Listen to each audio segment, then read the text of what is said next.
Good morning and welcome to Deputations at 10. This morning in our two-part special, we look at a couple of important issues for families of children with additional support needs in Edinburgh.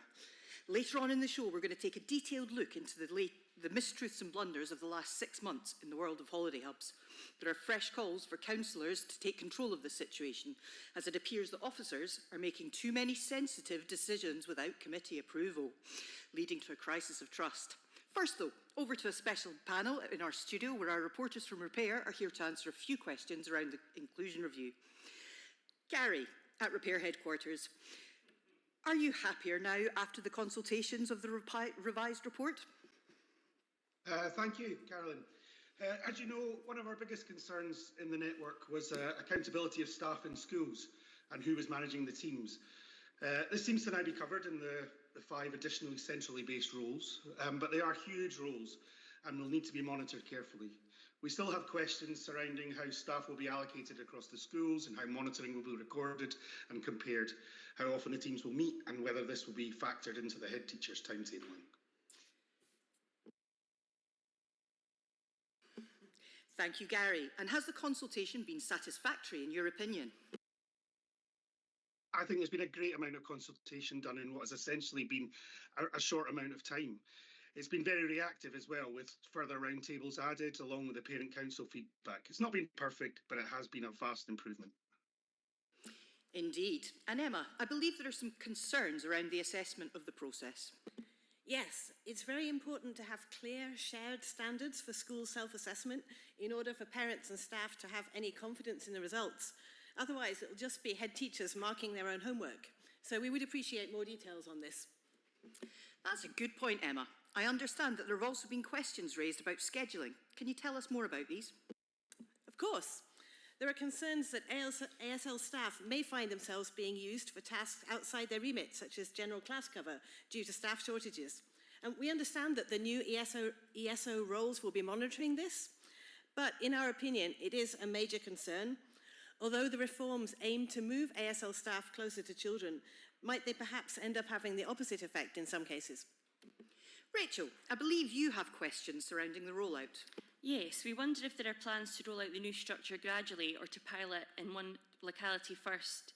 We would also like to see regular monitoring, especially in the first year. ASL staff need to feedback on how their ability to carry out the role has changed, whether positively or negatively, and there should maybe be a checklist of key factors to be monitored. We have several suggestions and would happily be involved in drawing this up. Anything else you would like to add? Well, we're glad that there's no budget cut associated with this review. We're concerned about the proposed savings under the inclusion review for 26-27 that are mentioned in the rolling actions log today, and we'll be watching out for our future proposals. I think it's worth thanking the Head of Education for Inclusion for all her hard work on this project. Her workload has been huge, but she's engaged a lot and taken feedback on board, all of which is appreciated. Thank you, Repair. After the break, we will be discussing holiday hubs and the anxiety and uncertainty recent events have caused to the hundreds of parents and carers of disabled children across the city. But first, let's open up to some questions on the inclusion review from our studio audience.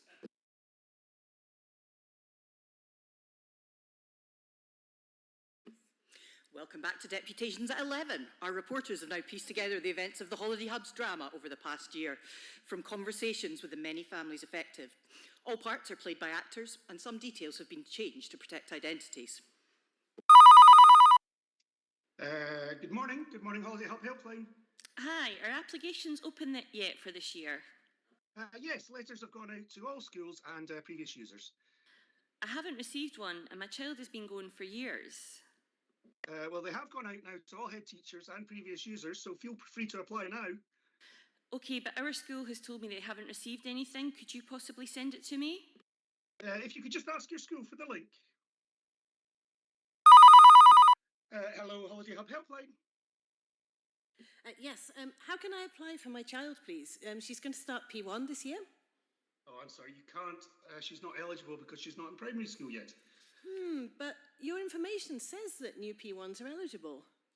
They're not. You can't apply. Holiday Hub Helpline. Hi there, I want to apply for Holiday Hub for my son. His school had recommended it. And does he have a diagnosis? No, he's still on a long waiting list with CAMS, but your information doesn't seem to suggest a diagnosis is needed. I'm sorry, we won't be able to give him a place. Good morning, Holiday Hub helpline. Hello, I was just told that my child doesn't have any Holiday Hub weeks this year. Oh, that's because you applied too late. But I applied before the deadline. Oh, it's first come, first served, sorry. But it doesn't say that anywhere in your information. It's never been that way all the time we've been coming. No, it's always been that way. Holiday Hub helpline. Hi, I still haven't heard anything about my child's Holiday Hub allocation. We didn't get your application. But I have the copy of my sent form right here on my computer. Oh, I'm sorry, we must have mislaid it, but there's no more places left now. Holiday Hub helpline. Hello, when will I get my child's allocation for the summer Holiday Hub? They'll be sent out right after the finance meeting. Good afternoon, Holiday Hub helpline. Hello, it's after the finance meeting. I still haven't had the Holiday Hub allocation. They won't come out until after the full budget meeting.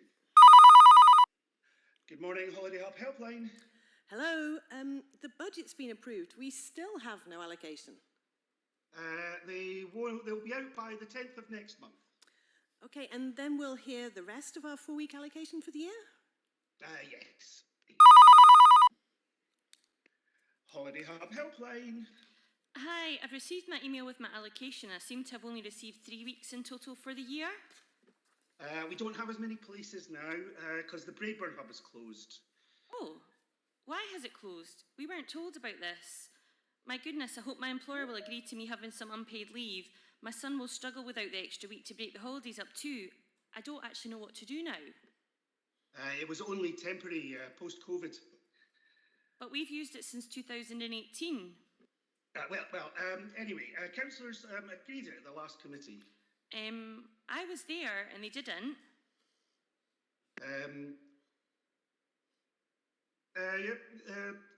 We've recommended it for closure. It's all in the report for the next committee. But the report just says that it was proposed. It's recommended for closure as we can't staff it safely. We've asked the other providers to make more spaces available. And do they have more space? Yes, they do. So then why are we only getting 3 weeks if providers have more capacity?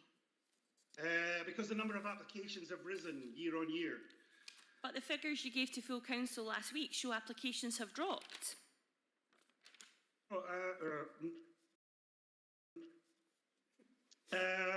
Welcome back to the working group. Any suggestions to make the holiday hubs more sustainable? I think we should look at allowing payments with tax-free childcare and universal credit childcare. Then we could raise the fees. Oh, that's a good idea. But we don't have the time or resources to look into that just now. Well, maybe we could use SDS. Again, we could raise fees.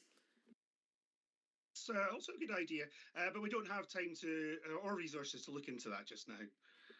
What about lottery funding or sponsorship? Also a good idea, but we don't have time or resources to look into that just now. Well, why don't you have time or resources? Holiday hubs are new to the social work caseload. We don't have additional staff. But holiday hubs have always been in social work. Yes, but there was a member of education staff seconded to it.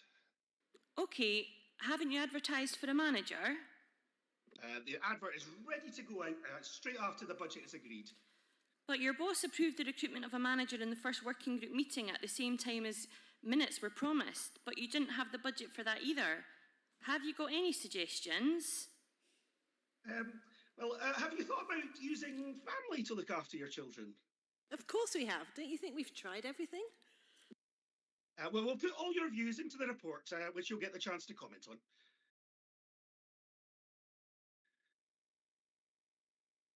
Welcome to the Holiday Hub Committee meeting. Any questions? Yes. Why weren't parents allowed to see the working group report before it was presented? Parents' views were heard and represented in the report. But none of these 6 options were agreed by the parents. I mean, closure is one of them. We wouldn't be recommending that. It's just one of the options. It's not a statutory service, so we could just close it. It's just a holiday hub. But it's the only provision our children can attend. We wouldn't fight so hard if we could access something else. Parents have put together an option 7 for your report. Yes, it would work, but we don't have the time or resources in social work to make that happen. It would be better in education. So why haven't you advertised for the manager yet? Additional funds were agreed in the budget, weren't they? Well, we don't have the time or resources to do that. So there we have it. Parents and carers have had a hugely stressful time with holiday hubs this past year.